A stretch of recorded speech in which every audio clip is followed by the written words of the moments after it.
Have you ever found yourself in a situation where you completely agreed with the facts someone was saying, but you still ended up in a massive argument? Oh, yeah. All the time. Right. Like maybe you were in a meeting or just talking with a friend at a cafe, and suddenly the tension in the room just skyrocketed. It's the worst feeling. It really is. You didn't mean to start a fight. You just wanted to share your opinion, but somehow your tone, like the way you actually said the words, made the other person feel attacked. Yeah, and then the whole conversation just goes totally off the rails. Exactly. So welcome to ESL Listening Practice. We're so glad you're here. If you are tuning in and you're an intermediate B2 English learner, you've already climbed a huge mountain. You know the vocabulary. You understand the grammar rules. Right. But today's lesson is about that crucial next step. How do you sound completely natural, polite, and confident when you're talking about opinions in everyday communication? It's such an important topic because, it often has absolutely nothing to do with the grammar you're using. Yeah. It's all about how you frame your thoughts and how you manage the emotional temperature of the conversation. The emotional temperature, I love that phrase. Thanks. Whether you are discussing travel or technology, work, or relationships, knowing how to express agreement and disagreement politely is the secret to sounding like an advanced speaker. For sure. So today we are going to walk you through 5 essential B2 level phrases. Yes, 5 phrases that will completely change how people receive your ideas. I am really excited about this because before we get to the tricky stuff like handling disagreements, we have to start with the foundation, right? Absolutely. How do you simply get your own idea into the conversation without sounding, arrogant? Right. And the phrase we're highlighting for this is from my perspective. From my perspective. Yes, we use this expression to introduce a personal opinion very politely. It essentially means in my opinion, or the way I see it. Okay, let's pause for a second. Let's break down that word for our listeners. Perspective. Good idea. Perspective. Simply put, for a B2 learner, what does that mean? Your perspective is just the specific angle or way you look at a situation. It's your unique viewpoint based on your own life. Okay, but I'm going to push back on this right away. Oh, go ahead. As a language learner, I relied on the phrase, I think, for years. I think this, I think that. Oh, of course. Everyone does. It feels like an old, comfortable pair of shoes. He's saying, I think, really that bad? No. It's not bad. But it is limiting. How so? Well, I think can sometimes feel a bit like dropping a heavy brick on the table. It's very abrupt. It sounds like you're just stating a basic fact that can't be changed. I see. But saying, from my perspective, is much softer. It politely introduces your personal opinion, showing that you've considered the topic, but you're open to discussing it. That makes perfect sense. It's an invitation, not a demand. Exactly. Let's practice this. Let's act out a little role play so you, the listener, can hear how it sounds in real life. Let's imagine we are talking about learning English. Okay, I'll start. Reading grammar books is fine, but I think podcasts are better. Okay, that was the heavy brick version. It's a bit flat. Now let's upgrade it.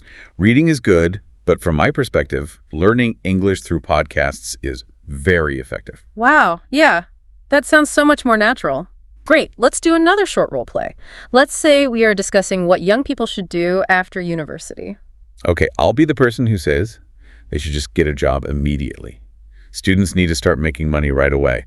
Okay, so instead of just saying, no, I think they should travel, I can soften my entrance. I'll say, I understand the need to work, but from my perspective, traveling teaches valuable life skills. Oh, that's really nice. It just changes the whole vibe of the interaction. Let's try one more example for this phrase. What about the future of online education? Okay, now that schools are open again, internet classes are going to disappear. That's an interesting thought. However, from my perspective, online education will continue growing. Perfect. It's friendly, it's confident, but it leaves room for my reality too. So you've successfully shared your view, but conversations are a two-way street, right? Oh, definitely. The other person is going to react.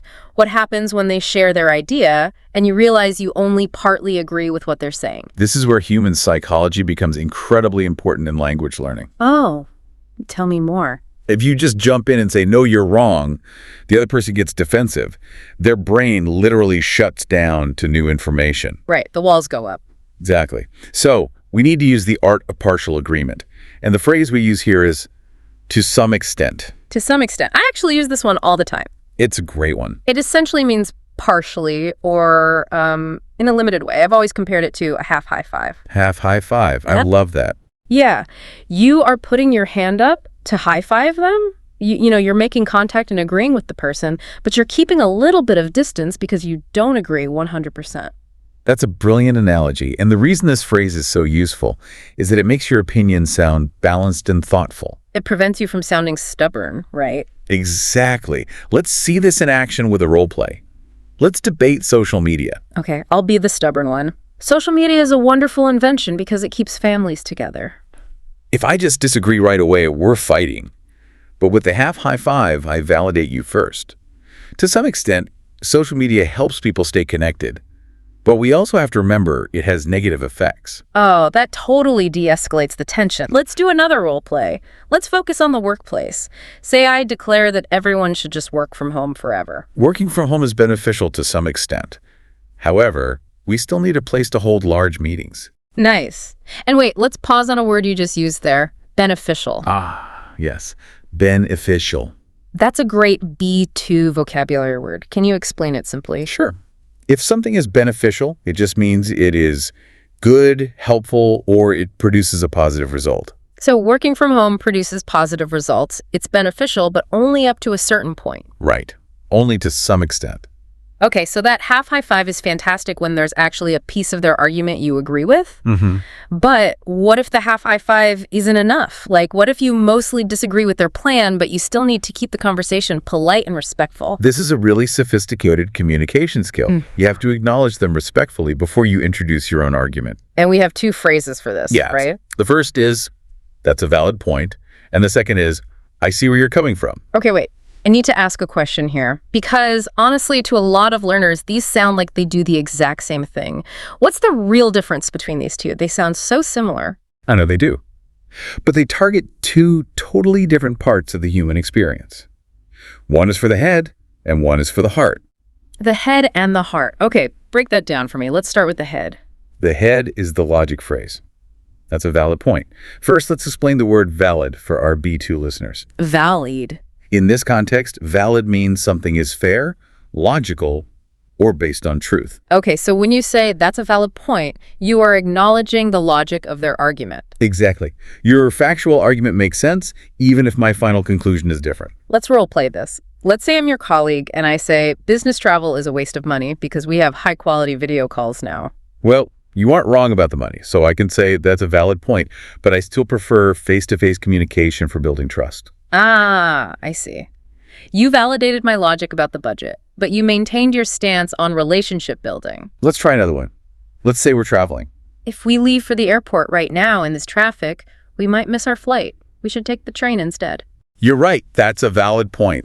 Let's grab our bags. Listeners, let's practice that phrase. That's a valid. That's a valid point. Okay, so that covers the logic, the head. What about the heart? That's the phrase, I see where you're coming from. I see where you're coming from. Yes. This is a highly natural spoken expression. It's all about understanding the person's feelings or their situation. So it's not about the facts? Not really. Yeah. You are saying, I understand why you feel that way based on your experiences. Let's do a role play for this one. Let's say I'm really frustrated. I'm so tired of waiting in the rain for these buses. I'm just going to buy a car. I see where you're coming from because public transport can be unreliable. But cars are so expensive. Oh, that's good. And let's quickly explain that word, unreliable. Unreliable. It simply means you cannot trust it to happen on time or work correctly. So the bus is unreliable, which makes me frustrated. And you see where my frustration comes from. Exactly. I'm validating your feelings. Okay, so we've learned how to share a perspective. We've learned the half high five. We've learned how to validate logic and feelings. We've covered a lot of ground. But let's be real for a second. Sometimes someone suggests an idea that is just terrible. Oh, absolutely. Like you completely reject the idea. What happens then? We've learned how to be polite, but what about setting boundaries? Sometimes you just have to draw a hard line. And the phrase we use for complete disagreement is, I strongly disagree. I strongly disagree, meaning I totally disagree with you. Exactly. But wait, if our goal today is to be polite, doesn't I strongly disagree sound a bit too aggressive? That is a very fair question. And there is a crucial warning with this phrase. Tone matters. Tone of voice. Yes. In professional or formal conversations, You must be careful with your tone. If you aren't careful, it will sound aggressive. So what's the secret? How do we use it without starting a fight? The secret is to say it calmly and immediately explain your reasons. You don't raise your pitch, you don't sound emotional, and you can't just say, I strongly disagree and stare at them in silence. Yeah, that would be terrifying. You have to follow it up instantly with your why. Let's test this out with a role play. I'll make a sweeping statement. If I just win the lottery and become a millionaire, I'll never be sad again. Okay, listen to my tone here. I strongly disagree with the idea that money guarantees happiness.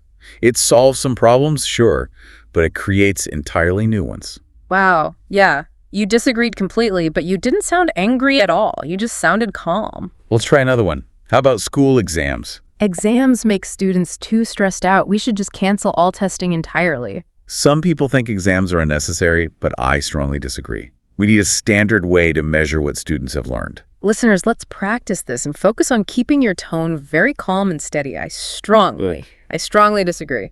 Let's do one final role play. Let's imagine a job interview setting. Okay.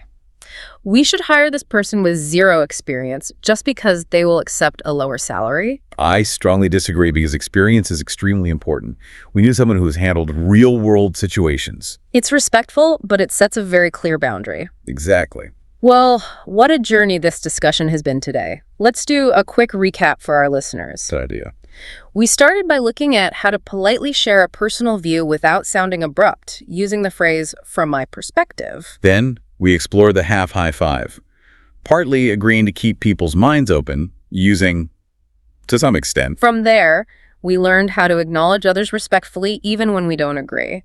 We validated logic with, that's a valid point. And we validated complex emotions with, I see where you're coming from. And finally, we covered how to respectfully but firmly set boundaries with complete disagreement, using a calm tone in the phrase, I strongly disagree. Always followed immediately by your reasons. Yes, never forget the reasons. Using these phrases is going to make your everyday English sound so much more natural. It really is the secret to sounding like an advanced speaker. Now, before we go, we want to leave you with a final thought to think about on your own. Yes. As you continue your language learning journey, I want you to ask yourself a question.